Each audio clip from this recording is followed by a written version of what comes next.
Como lidar com o luto de uma pessoa querida? Eu quero responder essa pergunta com base numa pergunta que me fizeram aqui no canal esses dias.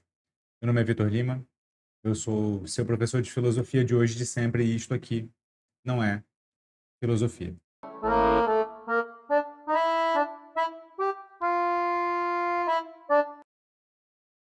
A pergunta que eu recebi foi essa aqui, e eu já tinha anunciado em outros vídeos que, caso você quisesse uma pergunta diretamente respondida por mim, a partir de R$ 15 de superchat aqui, né? Ou valeu demais, eu não sei exatamente qual que é o nome que o YouTube dá, eu responderia e faria um vídeo direto para você. Já tem alguns vídeos na fila, só que eu coloquei esse na frente porque a delicadeza e a profundidade e a dor da pergunta bateram na minha consciência e eu coloquei ele na frente. Mas outras perguntas que me fizeram eu vou responder, não fiquem tranquilos. E esse quadro foi sugerido que fosse chamado de o Oráculo de Delfos, que é onde as pessoas iam, na Grécia Antiga, para perguntar coisas que elas julgavam muito profundas.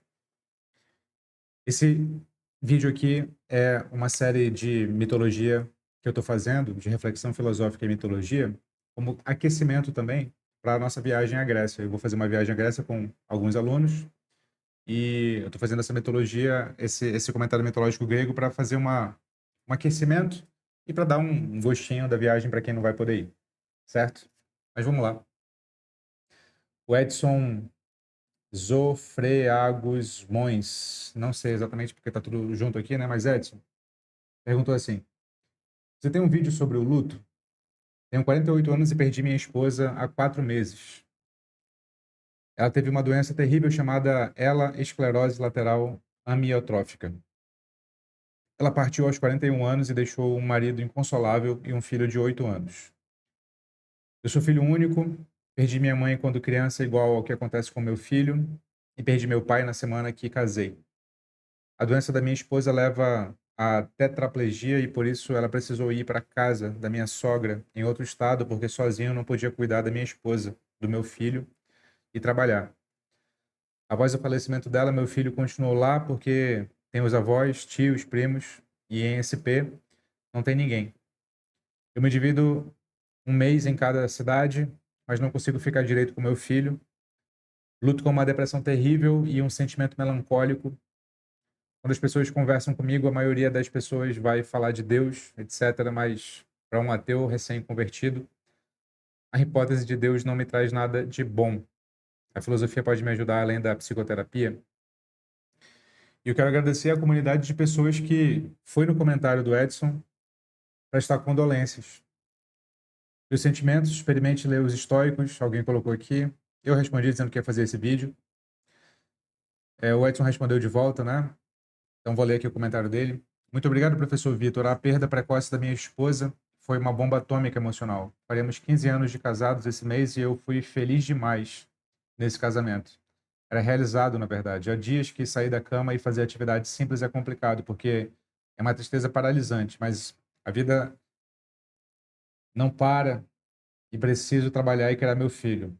Mas tem dias que nada faz sentido. Descobri seu canal há pouco tempo e estou maratonando seus conteúdos. Um abraço.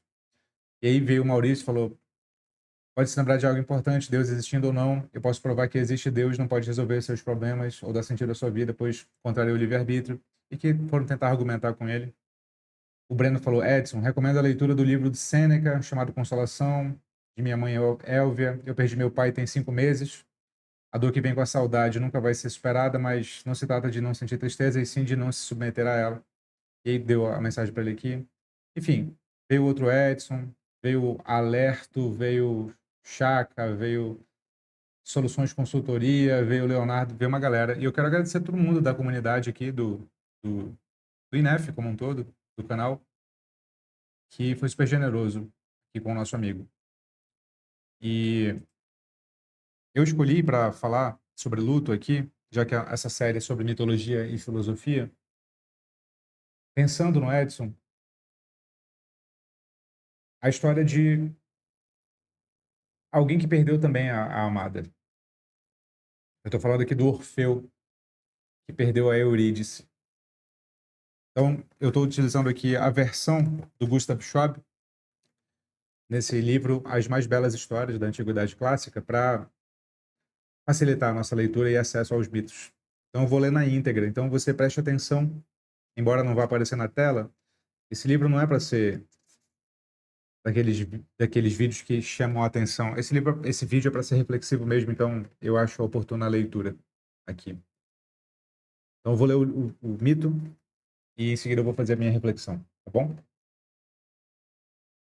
O incomparável cantor Orfeu era filho do rei e deus rio Trácio Eagro e da musa Calíope. Apolo deu-lhe de presente uma lira e quando Orfeu a tocava, acompanhando o som com sua maravilhosa voz, os pássaros do ar, os peixes da água, os animais da floresta e até as árvores e as pedras se aproximavam para ouvir aquela música maravilhosa. Orfeu era casado com a adorável náiade Eurídice, e os dois se amavam profundamente. Mas sua felicidade durou pouco porque, mal terminaram os cânticos do casamento, a jovem esposa foi levada por uma morte prematura. Eurídice passeava pelos campos com suas companheiras de brincadeiras, as ninfas, quando foi mordida no calcanhar por uma serpente venenosa que estava escondida em meio à relva e caiu morta. As montanhas e os vales ecoaram com os lamentos das ninfas e Orfeu lamentava com elas, colocando em suas músicas toda a sua dor. Mas suas súplicas e seu choro não lograram trazer de volta sua amada perdida. Ele então tomou uma decisão inaudita. Resolveu descer ao horrível reino das sombras para convencer os habitantes dos infernos a lhe devolver sua Eurídice. Em Tênaro, ele atravessou os portões dos infernos e os fantasmas dos mortos o rodearam assustadores, mas ele caminhou em meio aos horrores do inferno até alcançar o trono do pálido Hades e de sua severa esposa. Empunhou então a sua lira e pôs-se a cantar, acompanhado com a voz e o som mavioso das cordas. Senhores do reino subterrâneo, ouçam misericordiosos as minhas súplicas. Não foi movido pela curiosidade que vim até aqui, mas por causa de minha esposa. Ela morreu na flor da juventude em consequência da picada de uma serpente cruel e só por poucos dias alegrou minha vida. Bem que tentei suportar essa dor monstruosa e para isso lutei por muito tempo, mas o amor está partindo meu coração e não consigo ficar sem Eurídice. Por isso suplico-lhes, terríveis e sagrados deuses da morte, neste lugar terrível, na silenciosa solidão desses campos, devolvam minha amada esposa, devolvam-lhe a vida. Mas se não puder ser assim, então aceitem-me também entre os mortos, pois já voltarei sem ela.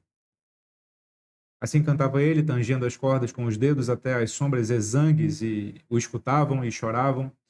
O infeliz Tântalo parou de procurar a água que lhe fugia, a roda de Axion se deteve, as filhas de Dânao interromperam seus vãos esforços, encostando-se atentamente na urna, e até Sísifo se esqueceu de suas torturas e sentou-se sobre a terrível rocha para ouvir aquela música inefável. Detalhe aqui, cada um desses que eu mencionei aqui são mitos próprios. Talvez a gente faça vídeo só sobre eles. Disse que até mesmo as terríveis Eumênides ficaram com as faces banhadas de lágrima e pela primeira vez o tristonho casal foi tocado de compaixão. As Eumênides são as deusas da vingança. O tristonho casal aqui é o Hades e a Perséfone, são os dois que reinam nos infernos. Perséfone chamou a sombra de Eurídice, que se aproximou com passos hesitantes. Leve-a daqui, disse a deusa dos mortos, mas saiba que ela só lhe pertencerá novamente se você não olhar para trás antes que tenham atravessado os portões dos infernos. Se você olhar para trás antes da hora, ela estará perdida para sempre. Então os dois começaram a subir em silêncio por aquele caminho escuro, rodeados pelos terrores da noite. Orfeu então foi tomado de uma saudade insuportável e pôs-se a ouvir atentamente para ver se conseguia distinguir a respiração de sua amada ou o ruído suave de seu vestido, mas à sua volta tudo era silêncio. Dominado pelo medo e pelo amor, ousou olhar rapidamente para trás. Que desgraça! Eurídice, com os olhos tristes e cheios de amor fitos nele, recaiu nas agras profundezas. Desesperado, Orfeu estendeu os braços para ela, mas em vão, e Eurídice morreu pela segunda vez. Paralisado de tristeza e de terror, Orfeu ficou imóvel por algum tempo e tornou a descer as tenebrosas profundezas. Mas dessa vez, Caronte recusou-se a atravessá-lo sobre as negras águas do Estige. 7 dias e 7 noites ficou Orfeu sentado às margens do rio sem comer e nem beber. Verteu lágrimas amargas e suplicou a misericórdia dos deuses subterrâneos, mas eles permaneceram inflexíveis, não permitindo que ela voltasse a sair. E assim, ao quebrado, ele voltou para o mundo e durante 3 anos escondeu-se nas montanhas solitárias e cobertas das florestas da Trácia. Certa vez o divino cantor, sentado como de costume no alto de uma montanha verde e ensolarada, começou a cantar. A floresta moveu-se, as árvores gigantescas curvaram-se mais e mais até o cobrirem com suas sombras. Os animais da floresta, assim como os alegres pássaros, também se aproximaram para ouvir aqueles sons maravilhosos. Mas nesse momento, as mulheres da Trácia, que estavam celebrando o festival de Dionísio, vagavam pela floresta. Elas odiavam aquele cantor que desprezava todas as mulheres desde a morte de sua esposa. Então, olhando para ele, uma das Mênades delirantes bradou: Ali está ele! Vejam como nos despreza! E no mesmo instante, todas se atiraram furiosamente sobre Orfeu, atirando-lhe pedras e tirsos. Por muito tempo, os fiéis animais protegeram seu amado cantor, mas quando o som das suas notas se extinguiu em meio aos gritos de ódio das mulheres enlouquecidas, eles fugiram assustados para as profundezas da floresta. Uma pedra então atingiu Orfeu na têmpora e ele caiu moribundo sobre a relva. Mal o bando assassino se afastou, os pássaros se aproximaram, esvoaçando, enquanto as rochas e todos os animais lamentavam tristemente. Também as ninfas das fontes e das árvores acorreram vestidas com trajes negros. Todas lastimavam a morte de Orfeu e enterraram seu corpo profanado. Mas sua cabeça e sua lira foram levadas pela corrente do rio Ebro, que as levou para as ondas do mar. Depois de flutuar até a ilha de Lesbos, foram retiradas da água pelos fiéis habitantes do lugar, que então enterraram a cabeça e penduraram a lira num templo. Que então é por esse o motivo que aquela ilha deu origem aos músicos e poetas tão extraordinários. Até mesmo os rouxinóis tinham ali um canto mais doce do que em outros lugares, para honrar o túmulo divino de Orfeu. Mas sua alma precipitou-se no mundo das sombras, onde ele reencontrou sua amada. E agora os dois vivem nos Campos Elíseos, unidos para sempre em seu amor. Esse é um dos mitos mais fundamentais da Grécia Antiga. O Orfeu era um das figuras centrais de uma das religiões do mundo antigo, chamada Orfismo. Tem toda uma tradição religiosa que remonta a esse mito do Orfeu aqui. Então, certamente esse mito de luto, no fundo, é muito profícuo na história da religiosidade antiga. E a reflexão que eu fiz, como eu tenho feito, eu também fiz por escrito e eu quero compartilhar com você, Edson. Essa é a explicação mitológica do luto e daquilo que te prende ao passado.